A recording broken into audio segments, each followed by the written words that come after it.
햄스트링이 타이트하기 때문에 햄스트링을 스트레칭 하세요. 이렇게 하잖아요. 이게 하수입니다. 하수.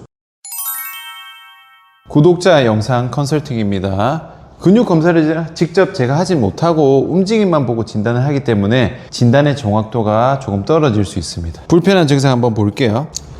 자, 오른쪽 엉덩이 뒷부분 통증, 서해부 통증, 허벅지 뒷부분 안쪽과 종아리 바깥쪽 당김, 오른쪽 다리와 발 아치가 안쪽으로 꺾이는 느낌입니다. 특히 양반 다리로 앉았을 때 오른쪽 엉덩이뼈 바닥에 닿는 부분이 통증이 있습니다. 보시면은 오른쪽 엉덩이, 햄스트링은 안쪽, 종아리는 바깥쪽이 당긴다 하셨고요. 서해부도 아프고 발아치가 꺾이는 느낌이 있다고 하셨어요. 자, 2년 반 정도 됐습니다. 받았던 치료는 도수치료, 충격파, 약물치료, 물리치료를 받았다고 하셨어요. 우선 알아야 될 개념이 있습니다. 이렇게 기둥이 있다 칠게요. 근데 기둥이 가만히 있으면 이렇게 좌우로 쓰러지려고 할 때 이렇게 양쪽에서 사람이 딱 잡아주면은 안 쓰러지겠죠. 근데 이 상태에서 만약에 이 여성의 팔에 힘이 빠졌어. 놓쳐. 얘가 이쪽으로 못 받쳐주니까 절로 기운다 칠게요. 그러면은 기둥이 이렇게 기울어지겠죠. 반대쪽으로 간다고 가정을 했을 때는 남자가 힘을 더 많이 줘야겠죠. 왜냐면 둘이서 들던 거를 한 사람이 들고 있으니까.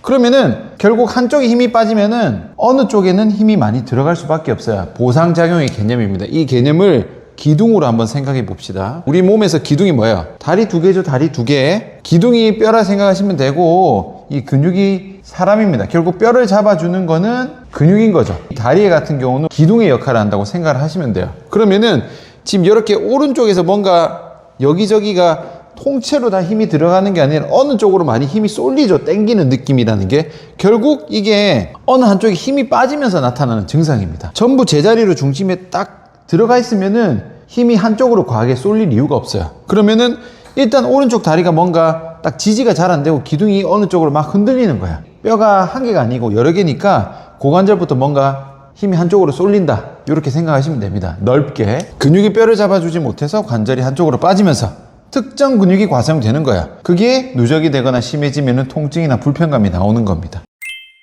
불편한 위치를 보면요. 오른쪽 엉덩이가 아프시고 그리고 앉아 있으면은 이렇게 햄스트링이 과하게 당기고 종아리까지 당긴다 하셨어요. 그 다음에 발목까지 불편합니다. 그리고 서해부도 불편하세요. 아픈 동작이라기보다는 어디가 불편한지 말씀해 주셨고 허벅지 종아리는 앉아 있을 때 당긴다 하셨어요. 우선 보시면은 오른쪽이라 했는데 왼쪽이죠. 제가 볼 때는 휴대폰을 셀카 모드로 촬영하셔가지고 앞으로의 영상은 좌우를 바꿔서 생각하셔야 됩니다. 고관절 회전하는 거 볼게요. 좌우가 바뀌었어요. 여기가 오른쪽입니다.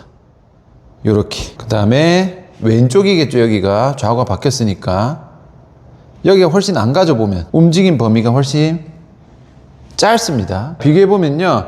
여기가 오른쪽이고 여기가 왼쪽이겠죠. 오른쪽은 많이 가는데 왼쪽은 별로 못 가죠. 별로 못 가니까 어디가 보입니까? 발목을 대신 꺾고 있죠. 그러면은 이쪽 정강이 바깥쪽 비골근이죠. 여기를 좀 과하게 사용하고 있을 확률이 좀 높다. 합쳐서 보면은 얘는 요렇게 좀 범위가 움직임 범위가 요 정도 나오는데 얘는 어때요? 움직임 범위가 좀 짧죠? 왼쪽의 가동 범위가 좀 짧고 오른쪽의 가동 범위가 좀 많이 돌아간다. 이렇게 생각하시면 됩니다. 요거는 이 고관절의 회전 범위를 보는 건데 오른쪽 고관절의 가동 범위는 크고 왼쪽의 가동 범위는 적습니다. 가동 범위가 적다는 건 고관절 주변에 근육이 굳어 있는 거야. 그러니까 잘 못 가는 거야. 그러면은 가동 범위가 많으면 좋냐? 그것도 아닙니다. 그건 아니에요. 사실은 이 동작에서 버티는 걸 체크를 해야 되는데 버티는 걸 체크를 못해서 제가 그나마 움직임을 보는 건데 많다고 무조건 좋진 않아요. 왜냐? 관절이 빠져 있어서 헐렁헐렁해서 많이 가는 경우도 있기 때문에 요건 뒤에 안정성까지는 체크를 해보셔야 됩니다. 여튼 왼쪽이 고관절이 좀 뻑뻑하고 오른쪽은 가동 범위가 좀 잘 나오긴 한다. 이렇게만 보시면 돼요. 이거 가지고 고관절이 안정적이다 판단할 수 없습니다. 골반입니다. 골반을 움직이면서 보셔야 될 게 여기가 제자리면은 여기는 여기가 앞이거든요. 앞으로 돌아간 거죠. 이건 뒤로 돌아간 거죠. 골반이 옆에서 봤을 때 앞으로 돌아가거나 뒤로 돌아갈 수도 있어요. 중심에서 요거를 일단 아셔야 되고 우리가 허리를 숙일 때는 골반이 같이 앞으로 돌아가야 이게 숙여집니다. 아시겠죠? 요거를 일단 알고 계셔야 되고 골반이 앞으로 잘 돌아가는지 요거를 보는 거예요. 여기서 봅시다. 자, 요거 한번 볼게요. 내려갈 때 많이 못 내려가죠. 단순히 유연성이 부족하다 그게 중요한 게 아니에요. 내려갈 때 많이 못 내려가는 이유가 있겠죠. 보시면은 지금 이분 같은 경우 요게 다 내려간 거예요. 근데 여기서 더 내려가려면은 근육이 유연해야 가는 게 아니고 일단 이 뭐다? 골반이 앞으로 돌아가져야 돼요. 그럼 지금 요 정도면은 골반이 지금 요걸로 치면은 한 요쯤에 있는 거예요. 요쯤에. 골반이 더 요렇게 돌아가져야 돼요. 골반이 안 돌아가는 거야. 가고 싶어도 못 가. 물론 그게 햄스트링이 타이트해서 일 수도 있지만 햄스트링이 타이트한 원인 자체가 지금 골반이 잘 안 돌아가고 뒤로 가버려서 그런 거야.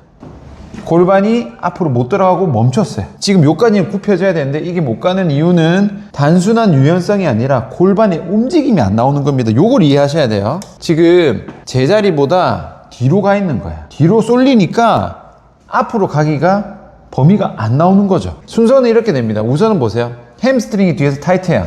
여기서 꽉 붙들고 있어. 그러면 골반이 앞으로 못 가겠죠. 햄스트링이 타이트하게 되면 얘를 뒤로 당겨 버려요. 햄스트링이 타이트하니까 여기로 당기니까 골반이 이렇게 가버리는 거야. 나는 앞으로 가고 싶은데 햄스트링이 붙들고 있는 거야.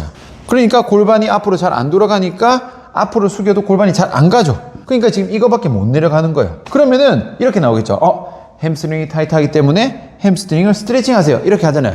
이게 하수입니다. 하수. 왜? 햄스트링이 타이트한데 왜 햄스트링이 타이트한지를 알아야지. 이걸 모르면은 스트레칭 백날 해도 다시 뭉치잖아. 이게 해결이 안 되는 겁니다. 그러니까 뭔가 타이트합니다. 뭐가 굳었습니다. 스트레칭 하세요. 이거는 재활 안 됩니다. 이거를 설명하지 못하면 햄스트링이 왜 타이트한지를 모르면은 그냥 제자리 걸음이야. 안 됩니다. 다시 돌아갑니다. 이게 중요한 거예요. 이게. 여기서 실력이 나뉘는 거예요. 이게 왜 그러냐면은 기본적으로 무게중심이 뒤로 쏠려서 그래요. 아무 이유 없이 햄스트링이 타이트해질 리가 없잖아. 무게중심이 뒤로 쏠려 있는 겁니다. 뒤로 가게 쏠려 있으니까 뒤쪽에 긴장이 높은 거예요. 애초에 내가 기본값이 뒤로 가버린 확률이 되게 높아요. 지금 서서 한번 해보세요. 내가 서 있는 상태에서 앞꿈치에 체중이 쏠렸을 때 어디에 힘이 과하게 들어가는지, 그리고 뒤꿈치로 체중을 뒤로 많이 보냈을 때 어디에 긴장도가 높아지는지 요걸 보셔야 돼요. 무게중심이 뒤로 있는 거예요. 제자리보다 뒤로 간 거예요. 그러니까 햄스트링이 타이트해지면서 골반 당기고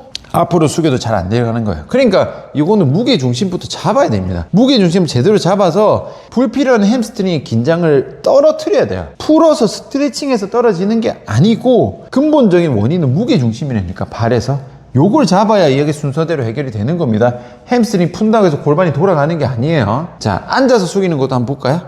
앉아서도 거의 안 가죠. 많이 못 가죠. 무릎 한참 굽혀지지. 근데도 거의 못 가잖아. 지금 넘어가는 게 거의 안 넘어가죠. 그럼 여기서 이분은 요것만 해도 햄스트링 엄청 당길 거예요. 마찬가지입니다. 서서도 안 되고 앉아서도 안 되는 거예요. 골반이 뒤로 빠져버렸어요. 오래됐어요. 제가 볼 때는. 역시 골반이 뒤로 빠져 있으니까 서서 앞으로 가려면은 이렇게 가야 되는데 못 가는 거야. 햄스트링이 너무 타이트하니까. 일단 서서 무게중심 세팅해서 햄스트링 긴장도가 떨어진 다음에 서서 앞으로 많이 굽히는 동작을 열심히 연습을 해서 그 다음에 앉아서 가야 돼요. 앉아서 가는 게 난이도가 더 높습니다. 그 다음에 한발 앉기. 한발 앉기는요, 고관절이 보는 겁니다. 고관절이 잘 박혀 있으면요, 앉기를 해도 무릎에 힘이 거의 안 들어갑니다. 엉덩이 무릎 비율이 한 7대3입니다. 최소 7대3이고 9대1까지도 가져야 돼요. 자, 고관절 골반 헷갈리실 수도 있는데 요게 골반이 앞뒤로 가는 거, 요게 고관절입니다. 고관절이 잘 박혀 있으면은 무릎에 부담이 없어요. 동작 한번 볼게요. 자, 요게 왼쪽이겠죠. 좌우가 바뀌었으니까. 동작 자체는 나쁘지 않습니다. 잘하셨어요. 반대쪽도 볼게요. 여기가 오른쪽이겠네요. 그렇죠? 아치도 뭐 그렇게 심하게 무너지진 않아요. 일단 요걸로만 봤을 때는. 자, 요렇게 했을 때 쪽은 엉덩이 5에 무릎 5, 오른쪽은 엉덩이 3에 무릎 7이에요. 그러면 아까 제가 뭐라고 말씀드렸죠? 못해도 엉덩이 7은 가야 된다 했죠. 근데 얘는 5고 무릎에 5로 쏠려 있는 거야. 얘는 엉덩이 3이니까 뭐예요? 두 개 다 고관절이 좀 빠져 있지만 오른쪽이 훨씬 더 헐렁한 거야. 그러니까 무릎으로 많이 쏠릴 수밖에 없어요. 이 무릎 5, 무릎 7이니까 이 상태에서 많이 걸으면은 뛰거나 하면 어디 부담 가겠어요? 오른쪽 무릎에 맨 먼저 부담이 가겠죠. 둘 다 고관절 빠져 있지만 오른쪽이 더 심합니다. 오른쪽이 고관절이 빠져 있으니까 이쪽에 힘이 많이 쏠리죠. 그 말은 발에도 분명히 부담이 갈 거예요. 요거 두 개 다 부담이 많이 갑니다. 그 다음에 걷기입니다. 걸을 때는 발목의 움직임을 보셔야 돼요. 봅시다. 볼게요. 발가락 들리는 거 한번 보십시오. 발가락 들리는 거.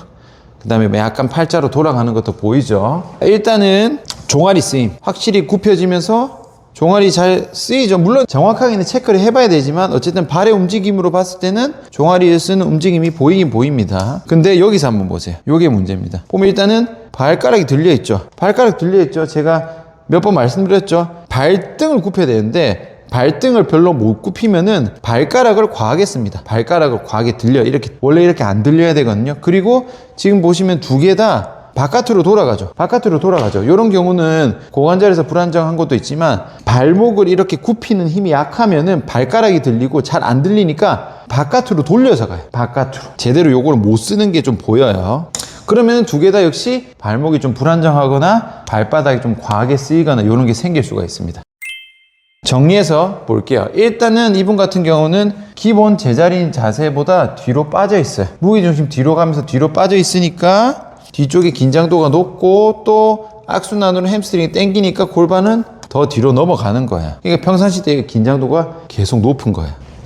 그리고 앉아있을 때도 역시 어떻게 돼 있어요? 앞으로 가 있는 게 아니라 이렇게 뒤로 빠져 있죠. 뒤로 빠지면 어떻게 된다? 햄스트링이 당기는 거야. 그러니까 넘어가서 당기는 경우도 있고, 근데 이게 또 당기면 얘가 또 넘어가고, 이게 악순환이 계속 반복됩니다. 그러니까 여기 텐션이 계속 높을 수밖에 없어요. 골반이 앞으로 돌아가서 제자리 세팅이 돼야 되는데 앉으나 서나 뒤로 다 넘어가 있어요. 그러면은 이 텐션을 보면 어떻게 됩니까? 무게중심이 뒤로 가고 골반 뒤로 돌아가면서 앉으나 서나 이 뒤쪽이 과하게 긴장이 될 수밖에 없겠죠. 요거는 골반 얘기고, 고관절은 오른쪽 고관절이 불안정하고 걸을 때 일단 발등 쪽으로 굽히는 게 잘 안 나왔죠. 그러니까 발목이나 발바닥에 과긴장이 생기는 거예요. 그러면은 이 고관절 자체가 통째로 불안정하기 때문에 앞이든 옆이든 뒤든 아마 다 굳어 있을 거예요. 이거를 어떤 순서로 고쳐야 하느냐? 우선은 2년 반 됐다 했죠. 오래됐겠죠. 발바닥, 종아리, 햄스트링, 골반, 장요근, 복직은 싹 다 풀어냅니다. 아마 다 굳어 있을 거예요. 특히 후면 뒤쪽은 훨씬 많이 굳어 있을 거예요. 종아리, 햄스트링, 발바닥은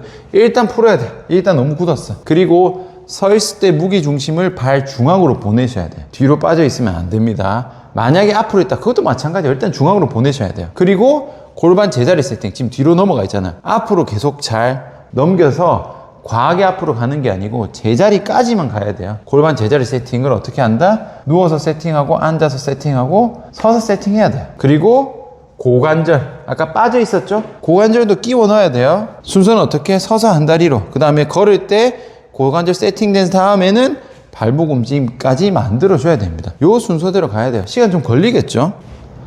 우선은 요거 먼저 하시고, 요거는 사실 혼자 하기 힘들어요. 솔직히 말씀드릴게요. 요거 잡는 거는 혼자 자칫 잘못하면은 더 안 좋아질 수도 있기 때문에 일단 풀어서 고관절 접기죠. 힙힌지라고 합니다. 그 동작을 우선 잘 만들어줘야 돼요. 그리고 여기서 하나 더 말씀드리자면은 이분이 아까 치료를 도수치료랑 뭐 충격파, 물리치료 이런 거 받는다 했죠. 근데 중요한 게 뭐예요, 지금? 결국 누워서 앉아서 서서 그 다음 걸을 때 이런 기본적인 움직임이 나와야 된단 말이야. 치료를 받아도 누워서 치료가 끝나면은 앉아서 서서 걸을 때 순서대로 진도를 나가야 돼요. 진도를. 근데 누워서 백날 치료를 받아도 갑자기 앉아서 서서 걸을 때가 되겠어요? 안 되겠어요? 이거는 순서의 문제입니다. 제가 왜 자꾸 누워서만 하는 치료나 재활을 별로라고 하냐면, 누워서 불편한 사람은 누워서부터 하는 게 맞아요. 근데 누워서가 되면은 앉아서 서서 걸을 때 이 움직임을 만들어줘야 될 거 아니야. 근데 누워서만 계속 충격파고 주사 놓고